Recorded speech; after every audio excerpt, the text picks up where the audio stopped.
You don't fit into this family. My parents said at my brother's promotion party while announcing their family cruise. So I sold the house they've been living in rent-free for 5 years, and now they are begging. Hey everyone! Before we jump into today's video, I need your help. We've noticed the channel is losing some traction, and subscribing is one of the best ways you can support us. It's quick, free, and it helps us keep bringing you awesome content. Your support means the world. Let's keep this channel growing together. Thanks so much. Now let's start the video. Sup, Reddit. Family decided I wasn't good enough for their cruise vacation. Little did they know I've been paying for their entire lifestyle this whole time. What happened next? Let's just say some people are about to learn what pride actually costs. Grab some popcorn. So, some background first. I've, 28 male, basically been the family screw-up since I was old enough to disappoint people. You know that family dynamic where there's the golden child and then there's, well, the other one? Yeah, that's me. My brother Joseph is 2 years older and has been the star of the show since day one. Anyway, last month Joseph got promoted at his company, some middle management position, with a fancy title that probably adds like 10,000 to his salary. Don't get me wrong, good for him, but the way my parents reacted, you'd think he just got elected president or something. The day after he told them about the promotion, Mom called me up all excited. Ethan, honey, we're planning a little celebration for Joseph's big news. Can you help us set up this weekend? Now, when my mom says little celebration, what she actually means is invite half the extended family plus all the neighbors and turn it into this massive production. And when she says help set up, she means show up at like 6 a.m. to do all the heavy lifting while Joseph sleeps in until noon. But whatever, family is family, right? So I said sure I'd help out. Saturday morning, I show up at their house at 6:30 a.m. with coffee and donuts for everyone. Joseph's car isn't even in the driveway yet. Dude was probably out celebrating with his buddies the night before.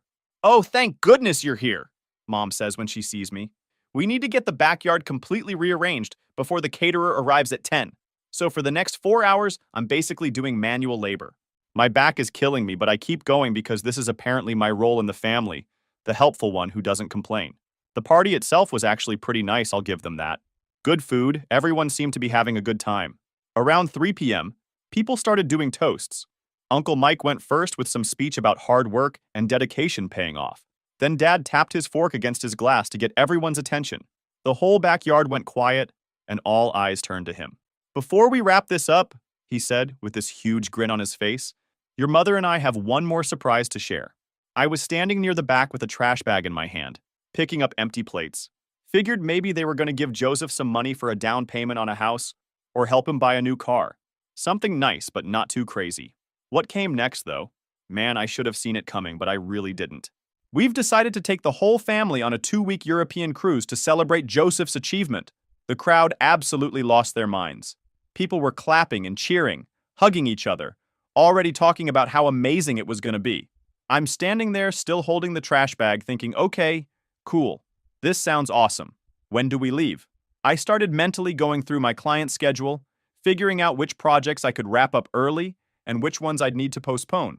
After a few minutes of congratulations and excited chatter, I walked over to where my parents were still getting mobbed by relatives wanting details about the trip. I waited for a break in the conversation and then said, hey Mom, Dad, this sounds incredible. When's the departure date? I need to clear my calendar and figure out the work situation. The look that crossed Dad's face. I should have known right then something was off. Like I just asked him for his kidney or told him I was joining a cult. Mom got this weird expression too, like she was trying to solve a math problem in her head. Oh, Dad said, and I could tell his whole tone had changed. Oh, Ethan. That's when I knew. Before he even finished talking, I knew exactly what was about to happen. But I asked anyway because, what else do you do in that situation? What do you mean, oh, Ethan? The backyard hadn't gone completely quiet, but it definitely felt like people were starting to pay attention to our conversation. My cousin Casey was standing nearby and I saw her take a step closer, like she could sense drama brewing. Well, honey, Mom jumped in, trying to sound gentle but somehow making it worse. We just didn't think you'd really want to come on something like this. Why wouldn't I want to go on a family vacation? Dad cleared his throat. Honestly, Ethan, you've never really fit in with the rest of us anyway. This trip is for family members we're actually proud to be seen with. I swear every conversation in that backyard stopped. So there I am, standing in the middle of this backyard party with a trash bag in my hand, and my dad just told me I'm not the kind of family member they're proud to be seen with, in front of like 30 people. The silence was so thick you could cut it with a knife. I could feel everyone staring at me, waiting to see how I'd react. My cousin Casey looked like she wanted to punch somebody. A few of the older relatives were doing that thing where they suddenly find their shoes really interesting. But you know what? I didn't lose it. Didn't start yelling or throw the trash bag at his head or storm off dramatically. I just stood there nodding like he'd told me the weather forecast. Right, I said. Mom jumped in real quick, trying to do damage control. What your father means, sweetie, is that someone needs to stay behind and keep an eye on things here. You know, water the plants, get the mail, make sure everything's secure. Plus, Dad added, apparently not done destroying me yet, this cruise is going to be very social. Lots of networking opportunities, meeting new people, formal dinners. That's just not really your scene, you know? Joseph finally spoke up, but not to defend me or anything. Yeah, man, it's going to be pretty intense. Like 12-hour days sometimes with all the excursions and stuff. Might be better if you just chill here. I wanted to ask what exactly made them think I couldn't handle meeting new people or eating dinner in a nice restaurant. But honestly, what was the point? They'd already made it clear how they saw me. The worst part was listening to other people start to agree with them. Aunt Linda nodded and said, Ethan's always been more of a homebody anyway. Uncle Mike chimed in with, yeah, someone responsible should definitely watch the house. But I just kept nodding and saying, yeah, totally, because what else was I going to do? Have a meltdown in front of the whole family? Give them even more reasons to see me as the unstable one? Casey walked over and stood next to me. This is really messed up, she whispered. It's fine, I told her, even though it obviously wasn't. The party kept going after that, but the energy was completely different. At least for me anyway. Everyone else seemed to move on pretty quick, going back to congratulating Joseph and asking excited questions about the cruise. Joseph was showing people pictures of the ship on his phone, pointing out which deck their cabins were on. Mom was already making packing lists and talking about what formal wear she'd need to bring. Meanwhile, I'm emptying ashtrays and folding up chairs like the hired help. Casey wasn't going either, but that was because she'd already planned a trip to visit her boyfriend's family that same week. At least she had a legitimate reason for not being included. Me? I was just not good enough, I guess. I excused myself and went inside to use the bathroom, but really I just needed a minute to process everything. Stood in front of the mirror trying to figure out how I felt about all this. Angry? Yeah, definitely angry. But also weirdly relieved. Like finally they'd just said out loud what I'd suspected for years, that I didn't really belong with them. Driving home to my apartment, I kept replaying Dad's words. Family members were actually proud to be seen with. That one's gonna stick with me for a while. But here's the thing they didn't know, and this is where the story gets interesting. That house they just partied in, the one they want me to house sit while they go on their family bonding cruise, yeah, that's actually my house. My grandparents bought a modest house in 1987. After my dad lost his job in 2009, my parents moved in with them temporarily, which ended up becoming permanent. Grandpa died suddenly 5 years ago, and Grandma passed 6 months later. Grandpa left the house to me. Parents were shocked. But here's the thing. My parents were already living there. Had been for years. All their stuff was there. They'd made it their home. It seemed cruel to just kick them out, especially right after losing both grandparents. So I made a deal with myself. I'd keep the house in my name, but let them stay. They were family, right? And maybe having that security would help repair our relationship somehow. Looking back now, that might have been the dumbest thing I ever did. For 5 years, I paid all the taxes and maintenance while they lived there rent-free. My parents never offered to help with any of it. Not once. They acted like they were doing me a favor by living there and taking care of the place. Meanwhile, I'm still renting my apartment, building my business slowly, basically living paycheck to paycheck while maintaining a house I don't even live in. Casey would bring it up sometimes. This is ridiculous, Ethan. You're subsidizing their entire living situation while they treat you like garbage. It's not that bad, I'd say, even though deep down I knew she was right. The really twisted part was how they talked about the house. Always our house this, and our neighborhood that. They'd complain about property values or talk about renovations they wanted to do, but never actually do anything about it because, hey, someone else was footing the bill. Last year, when I was doing my taxes, I calculated how much I'd spent on that house since inheriting it. Between property taxes, insurance, and maintenance, it was over $35,000. $35,000 keeping my parents comfortable while they told everyone I was the family failure. The lawyer had given me all the original paperwork, which I kept in a filing cabinet in my apartment, but I never seriously considered doing anything about it until the party. See, there's something about being told you're not good enough to vacation with your own family that really puts things in perspective. Suddenly, all those years of paying for their housing while they treated me like a disappointment started to feel pretty ridiculous. The morning after the party, I was sitting in my apartment drinking coffee and thinking about their cruise plans. 2 weeks in Europe probably cost them 15 grand easy. Money they had because they weren't paying rent or property taxes or home repairs. That's when I pulled out the filing cabinet and started looking through all the house paperwork again. The deed was crystal clear. Ethan Morrison, sole owner. The insurance policy had my name on it. Property tax bills addressed to me. For 5 years, I'd been the legal owner of that house while living like a broke college student in a one-bedroom apartment. Supporting their lifestyle while they planned family vacations, I wasn't invited to. I called Casey around noon. Hypothetically, I said, what would happen if I wanted to sell Grandpa's house? Hypothetically, you'd become about $200,000 richer based on current market values in that neighborhood. Why? Just curious. I looked around my cramped apartment. Kitchen barely big enough for one person, no dining room, windows that faced a brick wall. Meanwhile, my parents were living in a 3-bedroom house with a big backyard and 2-car garage. About a lot of things, I said. We talked for about an hour. Casey had always been the one person in my family who saw the situation clearly. She knew about the house ownership, had been there when the will was read, but she also knew I was too nice for my own good. Casey had been quiet for a while. Then she finally spoke. She said she believed Grandpa left me the house for a reason, that he saw the way my parents treated me and wanted to make sure I had something that was truly mine. I shrugged it off at first, gave her a half-hearted maybe, but she wasn't having it. According to her, Grandpa used to complain about how unappreciative my parents were. Said I was the only one who ever visited just to spend time with him, not because I wanted anything. That hit harder than I expected. Looking back, she wasn't wrong. I used to swing by every few weeks, help him with the yard, listen to his stories about working construction or raising kids in the 80s. I never asked him for anything. I just liked being around him. It felt genuine. Casey wasn't done. She said Grandpa once mentioned that he hoped giving me the house would help me learn to stand up for myself, that maybe owning something real would give me the push I needed to grow a spine. I didn't respond right away. I just sat there, staring at the property deed on the coffee table. My name printed across the top like it meant something. Then she asked the question that would shift everything. What was I going to do about it? I didn't have an answer yet, but the ideas were starting to come together. So the next 2 weeks before their departure were pretty much torture. Every family group text was about cruise preparations. Every phone call included updates about shore excursions and dinner reservations. And I got exactly 0 of these messages, because apparently house sitters don't need to know about family vacation details. Joseph posted constant updates on social media about getting his passport renewed and buying new luggage. Mom kept calling Aunt Linda to coordinate outfits for formal night. Dad was researching European electrical adapters like he was planning a NASA mission. The really fun part was watching them stress about leaving their precious house unattended.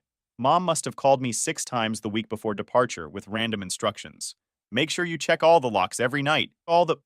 Sir, don't let any strangers inside, even if they say they're from the utility company. Dad gave me this whole lecture about being responsible and how they were trusting me with their most valuable possession. The irony was completely lost on him. This house means everything to us, Ethan. We've put our whole lives into making it a home. Yeah, Dad, with my money. But sure, go ahead and lecture me about responsibility. 3 days before they left, I did something I probably should have done years ago. I called a realtor. I told her I might be interested in selling a property and wanted to know what the process looked like. Called a realtor. She said the house was worth around $250,000 and could sell fast in this market. Life-changing money. But there was still this nagging voice in my head saying you can't just sell your parents' house. Even though technically it wasn't their house. Even though they'd just finished telling me I wasn't good enough to be seen with them in public. Saturday morning, departure day. Joseph picked up Mom and Dad at 8 a.m. to drive them to the airport. Their flight to New York was at noon, then connecting to Rome that evening. I got exactly one text from Mom. Remember to water the plants and check the mail. We'll call when we land. No, thanks for watching the house. No, we appreciate you doing this. Just orders and a promise to check in when convenient for them. Casey came over that afternoon with pizza and beer. How you holding up? I'm good. Weird having the house empty though. We were sitting in my parents' living room, which felt strange. I'd been in that house countless times, but usually just for family events or quick visits. Never just hanging out like it was mine. You could actually do it, you know, Casey said after we'd been quiet for a while. Do what? Sell the house. I'm not saying you should. I'm just saying you could. Legally, financially, practically, there's nothing stopping you. I walked around the house while she was talking. really looked at it for the first time as the owner instead of the guest. The kitchen they'd remodeled with money they saved by not paying rent. The deck Dad had stained last summer with materials I'd paid for. The master bedroom where they slept in a house they thought belonged to them. That night, I stayed over, sleeping in the guest room. It felt weird, but also kind of right. This was supposed to be my house after all. I spent the next morning just walking through every room, really seeing it. The family photos on the walls that included me, but always as background decoration. The living room where they'd hosted countless gatherings I'd helped set up, but never felt welcomed at. The backyard where they'd just thrown that party and excluded me from their family vacation. Monday morning, I called the realtor back. That property we discussed? I want to list it. Wonderful. When would you like me to come take a look? How about this afternoon? She showed up at 2 p.m. with her photographer and measuring tools. Spent about an hour going through everything, taking notes and pictures. This is a beautiful property, she said. Well maintained, good bones, excellent location. I think we can list this at 260 and see what happens. How soon can you have it on the market? I can have the listing live by Thursday morning if you want to move that quickly. Thursday morning. My family would be somewhere over the Mediterranean, posting photos of their amazing vacation, while I handled things back home. Let's do it, I said. Tuesday, I spent organizing all the legal paperwork. Made copies of everything. Put the originals in a safe deposit box I'd rented specifically for this. My realtor helped me understand all the disclosure requirements and paperwork I'd need to complete. Wednesday, the photographer came back for professional listing photos. Weird seeing strangers walking through the house taking pictures, but also kind of exciting. That evening, I got my first family vacation update. A group text with photos from the ship, everyone looking tanned and happy. Having the most amazing time, Mom wrote. Family cruise was the best idea ever. I looked at those photos for a long time. Joseph with his arm around Dad at the captain's dinner. Mom and Aunt Linda laughing at some comedy show. Everyone dressed up and looking like they belonged in a travel brochure. The family that I wasn't proud enough to be part of. By Friday afternoon, we had 4 offers. All cash, all above asking price. Sunday morning, I accepted an offer from a young couple with twin babies. They seemed nice, excited about the neighborhood, planning to turn the guest room into a nursery. Casey came over to celebrate with takeout Chinese food. How does it feel? Scary, exciting. Like I'm finally doing something for myself instead of just accepting whatever they decide I deserve. Your grandfather would be proud. Yeah, I think he would be. 3 days later, while my family was posting pictures from some Roman museum, I signed the purchase agreement. 2 weeks until closing. 2 weeks until they came home to discover their house belonged to someone else. I couldn't wait to see their faces. The really tricky part was dealing with all my parents' belongings. Like they had 30 years worth of accumulated stuff in that house. Furniture, clothes, kitchen equipment, photo albums, Dad's workshop in the garage, Mom's craft room. I couldn't just leave it all there for the new owners. But I also couldn't exactly ask my parents what they wanted to keep while they were sipping drinks on a cruise ship. So I hired a moving company, told them it was a family relocation situation, and I needed everything packed up professionally and put into storage. Cost me about $2,800, but honestly, it was worth it not to have to go through all their personal stuff myself. The moving guys showed up on a Wednesday morning with a huge truck and about 6 workers. I gave them instructions to pack everything except basic furniture that came with the house originally. Keep family photos, personal items, anything that looked sentimental or valuable. It was surreal watching strangers wrap up my parents' entire life. Mom's collection of ceramic angels that she'd been building for 20 years. Dad's vintage beer mug collection that he displayed in the den. The china cabinet with dishes they only used for holidays. One of the movers asked me where I wanted them to put a box of photo albums. Storage unit, I said. Everything goes to storage. You sure you don't want to keep any of this stuff? I looked at the photo albums. Probably hundreds of family pictures in there. Vacations, birthdays, graduations, Christmas mornings. Memories of a family that had just told me I wasn't good enough to vacation with them. Nah, I'm good. The whole packing process took about 8 hours. By evening, the house was basically empty except for the appliances and basic furniture. It looked completely different without all their personal touches. Bigger somehow, but also kind of sad. I spent that night in the empty house one last time. Ordered pizza and ate it sitting on the kitchen floor since all the dining room furniture was gone. Tried to imagine what it would have been like growing up here, feeling like I actually belonged. The storage unit I rented was one of those big climate-controlled ones across town. I paid for 6 months up front and kept the only key. Figured that was generous enough considering they were getting free storage for household items from a house they didn't even own. My parents' flight was supposed to land Wednesday evening, so the timing was cutting it close but doable. That morning, I woke up feeling weird. Not nervous exactly, but like I was about to cross some line I couldn't uncross. Once those papers were signed, that was it. No going back. Casey texted me around 10 a.m. Today's the day. You ready for this? As ready as I'll ever be. Want me to come to the closing for moral support? Nah, I got this, but thanks. The closing was at some lawyer's office downtown. Really fancy place with marble floors and dark wood paneling. Made me feel like I was doing something important and official. When we got to the financial section, I almost choked. After realtor fees, closing costs, and various taxes, the net proceeds came to $247,800. More money than I'd ever seen in my life. How would you like to receive the funds? Wire transfer to my checking account, I guess. We can do that.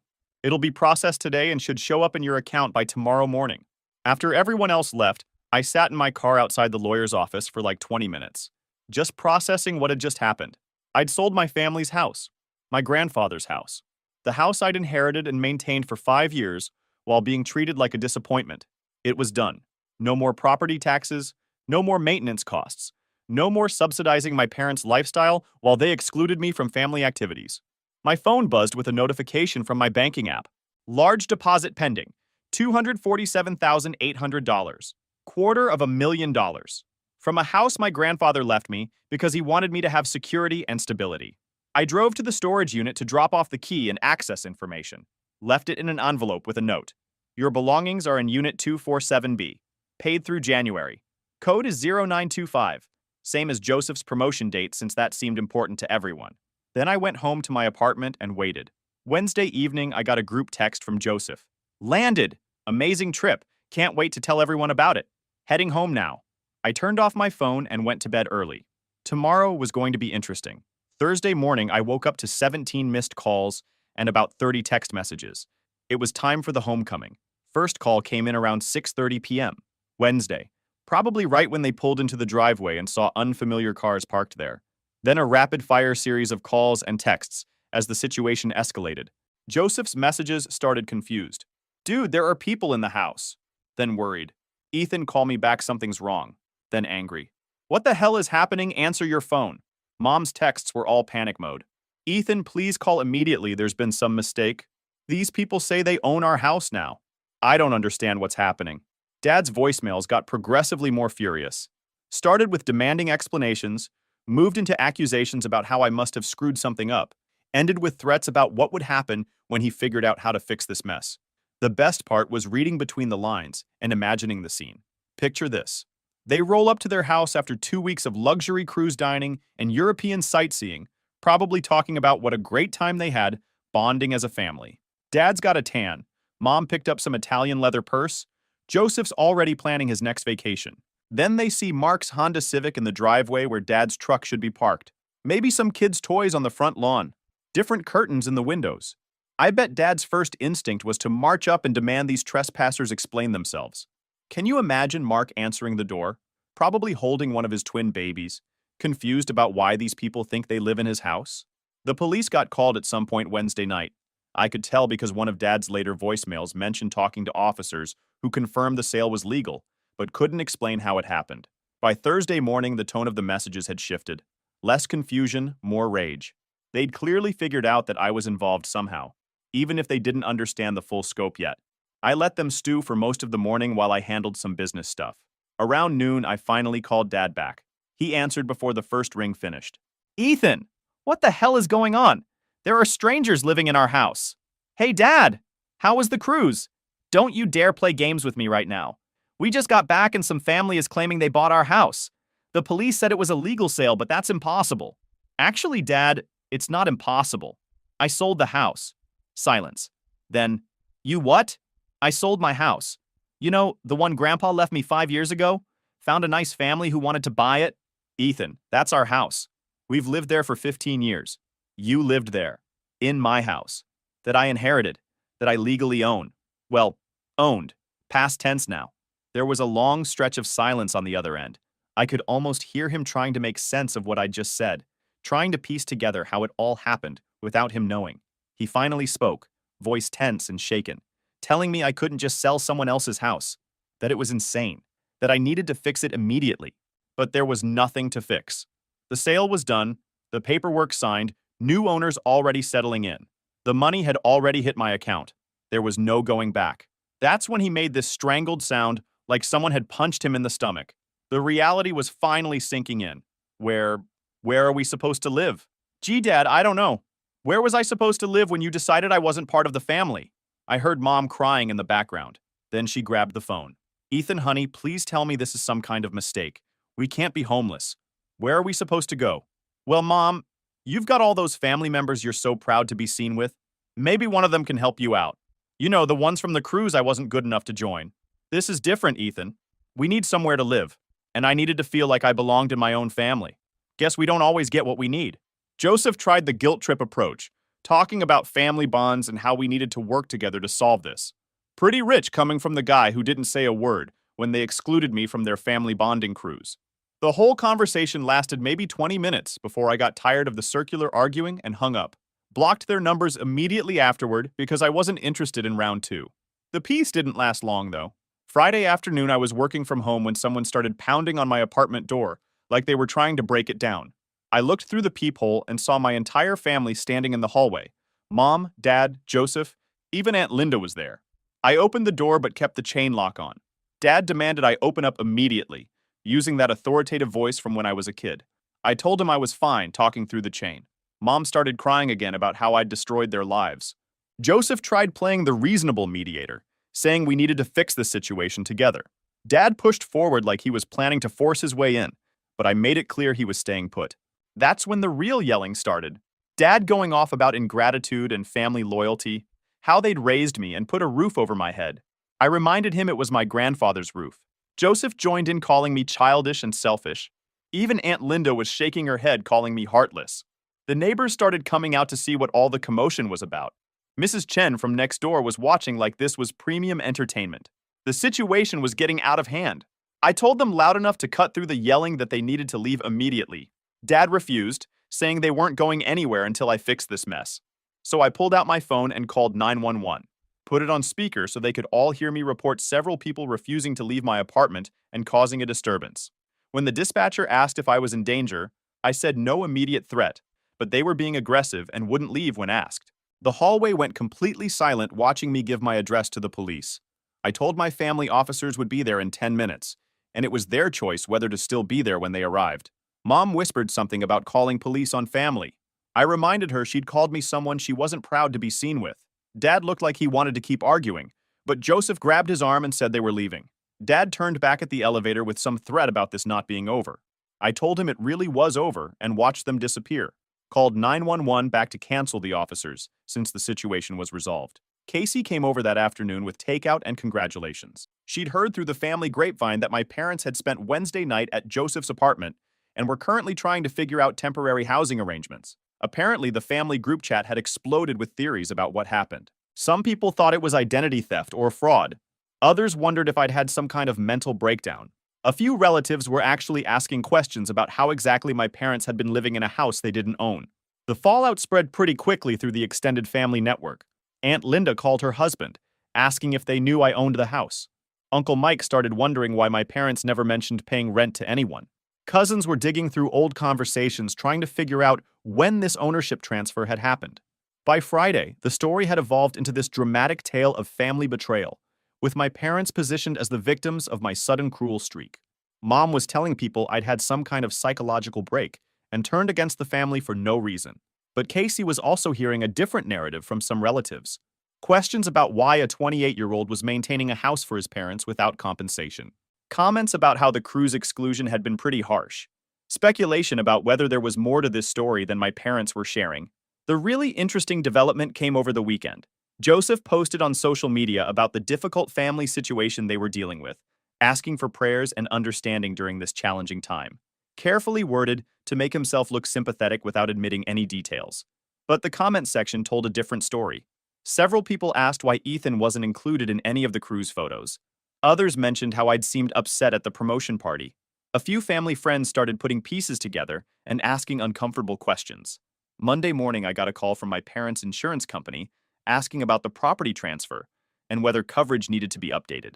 Apparently, my parents had tried to file some kind of claim related to their belongings, not realizing they were no longer the homeowners. That same day, a lawyer called saying he represented my parents and wanted to discuss the property sale. I told him to put any communication in writing and hung up. Doubt they can afford a real lawyer anyway. Probably just some consultation they got to scare me. Tuesday, I heard through Casey that my parents had found a rental apartment across town. Nothing fancy. Two-bedroom place in a complex near the highway. Quite a downgrade from the suburban house with a big backyard and two-car garage. Joseph was apparently handling the logistics, since my parents were too overwhelmed to deal with rental applications and security deposits. He'd been staying home from work helping them get settled, which probably wasn't great for his new promotion responsibilities. The storage unit situation added another layer of complexity. I'd left the access information, but my parents were having trouble accepting that all their belongings were packed away in boxes instead of carefully arranged in their familiar spaces. Mom kept calling the storage facility, asking questions about temperature control and security cameras. Dad wanted to know if they could install additional locks or upgrade to a bigger unit. They were treating it like permanent housing instead of temporary storage for items from a house they no longer owned. By the end of that first week, the reality was setting in for everyone. This wasn't some misunderstanding that could be resolved with phone calls and family meetings. The house was sold, the money was in my account, and the new owners were already painting the kitchen and shopping for nursery furniture. My parents had gone from homeowners with 30 years of equity to renters starting over with whatever savings they had left after their European vacation. Joseph was stressed about supporting them financially while maintaining his own apartment. The extended family was divided between supporting my parents and questioning why this situation had developed in the first place. And me? I was apartment hunting in better neighborhoods, researching business expansion opportunities, and sleeping better than I had in years. Turns out there's something incredibly liberating about finally standing up for yourself after decades of being treated like the family disappointment. Who knew that refusing to be useful could feel so satisfying?